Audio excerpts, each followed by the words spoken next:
thing I should give you a warning about the Epic though. Its rear shock is more expensive to service than other bikes. And good.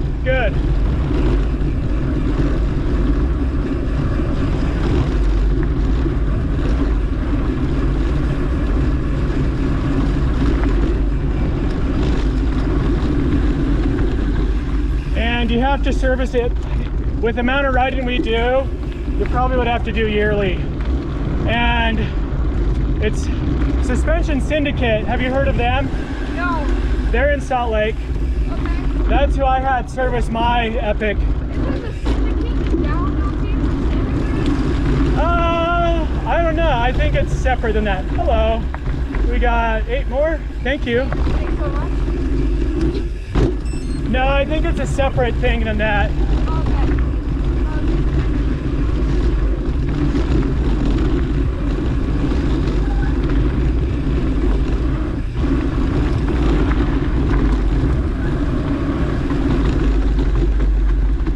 So the Suspension Syndicate just does suspension rebuilds. How much is it usually for I had mine done last year in the summer.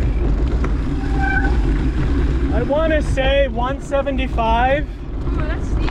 Yeah, it's more than, so like every winter I replace the seals and oil in all my bikes.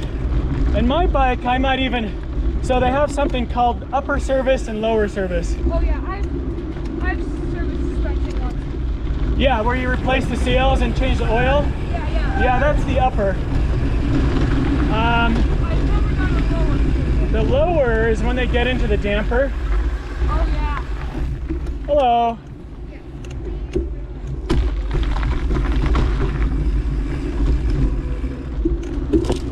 I don't think I need to stop, do I? I think the one thing is we're kind of getting close on time. Yeah. Here, maybe I'll just stop here in this field here to make sure they see us. Unless, do you think we have everybody? There's still some more. Okay. So, you know, my fork, the upper service. Oh, if you do your shock servicing in the winter, Go Ride. Go Ride has typically they have a winter sale of 20% off. Oh, so if you take it in January or something like that, get your seals replaced both on your rear shock and your front fork.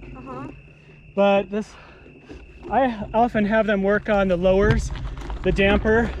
So just doing upper, I can't remember if that was like 40 bucks. Oh, that's not bad. Yeah, it's not bad at all. And then to do the damper, the lower, I think it brought it up to 80.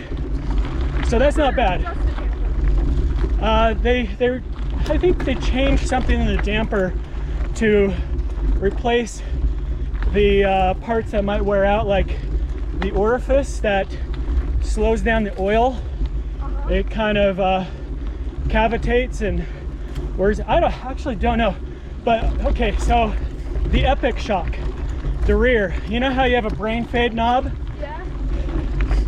After about 2 seasons of heavy riding, or even just 1 season of heavy riding, even when you have the brain fade knob set to tight, so there's no fade, and it has the full lockout, after a season or 2 of heavy riding, it gets worn out. Oh, okay. So it's like you have fade on all the time. So, talk to Corey about his strategy. What he does to try to prevent it from wearing out, he does all of his practice rides with a fade set to maximum. So, Fade means like full open? Yeah, so it's not really exercise. That's probably how I would do it. So during practice you have that. But then the times when you want high efficiency for races, then you start locking it down, and that way it, at least according to him, it preserves the valve and makes it so it doesn't wear out as quickly. Oh, that's good. And then you could potentially have longer service intervals on that. I can't see using it. Like, I probably have it on full open Yeah? 90% of the time. Yeah. Unless I'm like racing or on the Yeah. road. Yeah. So my old Epic, I had it serviced within the first year, because that was how you keep the warranty. But then I went for years without servicing it, Yeah? but I wasn't riding that much. Okay. And then I could tell after a couple of years, the fade, even when I had it set to tight, it still behaved like it was fade all the time.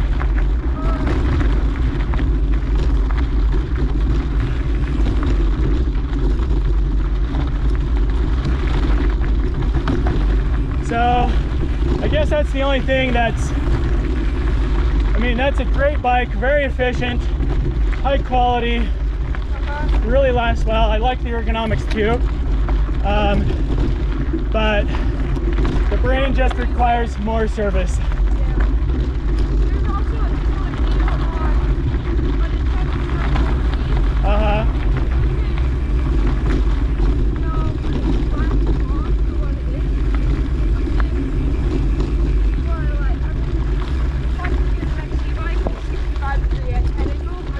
Oh wow, that's very slack for a cross country. I have a 66 right now, and it feels about right. But I think Yeah. it's slacker. Yeah, because what did I say? This is 68.5? Yeah. It is. I still love this bike. It just is, everything just feels comfortable and right there. But yeah, when I'm doing aggressive descents, it's kind of like, it still feels fun, but I just can't feel, I don't feel like I could go as aggressively. So. All right, we all good? Get a drink?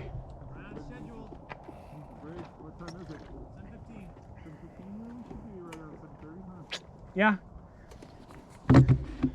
For bumpy stealth? You have to go down and then send back up to Bob's Basin, kind of? No, we don't have time for Bob's Basin. I know, but like, I remember last time you guys go to Bob's Basin, but like... Oh, 24/7 does go down and then it comes back up. Oh, okay. It used to not. Many years ago, it just kept the same elevation. But I think my assumption is there was a property dispute and they made it so they had to push the trail out. That's because why would you make a trail that has elevation that keeps it consistent and then purposefully change the trail to drop elevation?